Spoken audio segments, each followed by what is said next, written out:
خوف چاہیے، اسی لیے مومن کو ہمیشہ خوف اور رجا میں رہنا چاہیے۔ کچھ آتے ہیں ہمارے پاس کہ مولانا ایسا کر دیجئے کہ خوف ختم ہو جائے، ختم ہونے کے لیے نہیں ہے، یہ انتہائی خوبصورت خوف ہے، یہ خوف آپ کو چاہیے۔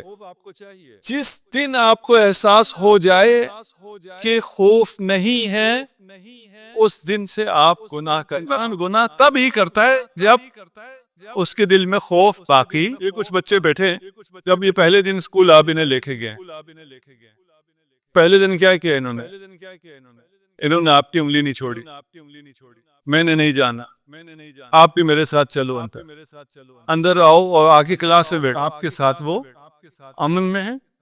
وہاں سٹرینجرز ہیں، سارے اجنبی ہیں، ان پہ اس کو اعتماد نہیں ہے، خوف ہے۔ اس خوف کی وجہ سے وہ آپ کے ساتھ رہنا چاہتا ہے۔ ایک دن، دو دن، بچے مختلف ہوتے ہیں، آپ کو انگلی تھما کے لے جائے گا، بات پہ کہے گا آپ کلاس میں نہیں آنا، اسکول میں باہر تھوڑی دیر کھڑے رہنا، آپ بھی کہتے ہیں بیٹا میں ہوں، اور چلے آتے ہیں۔ کچھ عرصے کے بعد اگر آپ بچے کو جلدی لینے چلے جائیں تو ناراض ہوتا ہے، آپ جلدی کیوں آتے ہیں، باقی تو دیر سے آتے ہیں، ہم کھیل رہے تھے ابھی۔ اگر انسان کو خدا کا خوف ختم ہو جاتے اور اس بچے کی طرح جس طرح یہ مانوس ہو جاتا ہے اپنے اسکول سے، اپنے ٹیچر سے، اپنے اطراف کے لوگوں سے، یہ انسان دنیا سے مانوس ہو گیا، وہیں سے خطرہ شروع ہو۔ خوف ہمیشہ رہنا چاہیے، اور خدا اس خوف کو باقی رکھتا ہے۔ موت اسی لیے سب کے سر پہ ہے، اور یہ جو کیوں جمع ہوئے تھے، ان کے حساب سے یہ دنیا کی سب سے پرامن جگہ تھی، اس سے زیادہ محفوظ جگہ دنیا میں کوئی نہیں تھی۔ یہاں کوئی میزائل، کوئی حملہ، کوئی جہاز اس طرح آ سکتا ہی نہیں تھا، لیکن اگر جب خدا نے ارادہ کیا تو یہ محفوظ ترین جگہ ان کے لیے جہنم میں تبدیل ہو گئی۔ خدا آپ جہاں جس جگہ امن محسوس کریں، اسی جگہ سے آپ کو ناامن کر دے گا۔ جب انسان اپنے آپ کو دیکھتا ہے کہ میں اب محفوظ ہوں، مجھے کوئی کچھ نہیں کر سکتا ہے، پھر وہ معصیت کرنا شروع کر دیتا ہے۔ سب کو پتا ہے کہ حرام کھانا نقصان ہے۔ اچھا یہ کیمرے لگے ہوئے، کیمرے جب لگے ہوتے ہیں تو کوئی حرام نہیں کھاتا، یعنی چوری نہیں کرتا، کیوں؟ اسے پتا کہ اگر چوری کریں گے تو پکڑے جائیں گے، تو اس چوری کا کیا فائدہ؟ میں ایک ٹافی اٹھا کے کھاؤں اور اس کے بعد مجھے سزا ہو جائے یا جرمانہ دینا پڑے۔ ہمارے ایک ایتھسٹ پروفیسر تھے، کہیں میں باہر پڑھتا تھا، تو اس سے ایک دن میں نے پوچھا کہ اگر کوئی چیز پڑی ہے چوری کرو گے؟ نہیں، میں کیمرہ نہیں لگا ہوا، کہتا نہیں کروں گا۔ کیوں نہیں کرو گے؟ ریس لے کے نہیں کرنی چاہیے چوری، کیوں نہیں کرنی چاہیے؟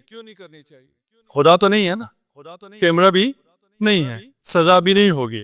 اب کوئی چیز بڑی اٹھاؤ گے نہیں اٹھاؤ گے؟ نہیں اٹھاؤ گے، بڑے بیوقوف ہو، میں کیوں نہیں اٹھاؤ گے؟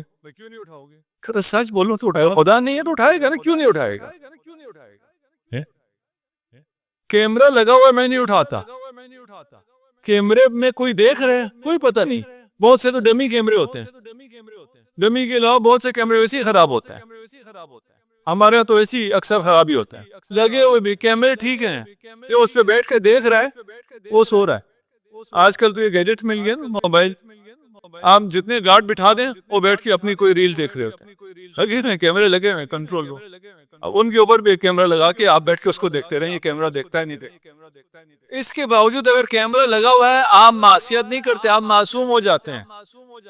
ہم سب کا ایمان ہے خدا دیکھ رہا ہے، ہر چیز ریکارڈ ہو رہی ہے، یہ نہیں کہ وہ نہیں دیکھے گا، لائن خراب ہو گئی ہے، کیمرہ اڑ جائے گا، ریکارڈنگ اڑ جائے گی، ڈی وی آر کوئی اٹھا کے لے جائے گا، کچھ نہیں، اور پھر یہ ریکارڈنگ سب کے سامنے دکھائی بھی جائے گی۔ یہ ریکارڈنگ میں نے غلط کہا ہے، ہاں ریکارڈنگ نہیں ہے، اصل چیز دوبارہ دکھائی جائے گی، اس کی پکچر نہیں دکھائی جائے گی۔ آپ کا عمل اس کائنات میں محفوظ ہو رہا ہے، اس کی ریکارڈنگ محفوظ نہیں ہو رہی ہے۔ یہ آیات روایات ہیں، ابھی میرا موضوع یہ نہیں ہے، اس پہ کبھی گفتگو کی بھی ہے۔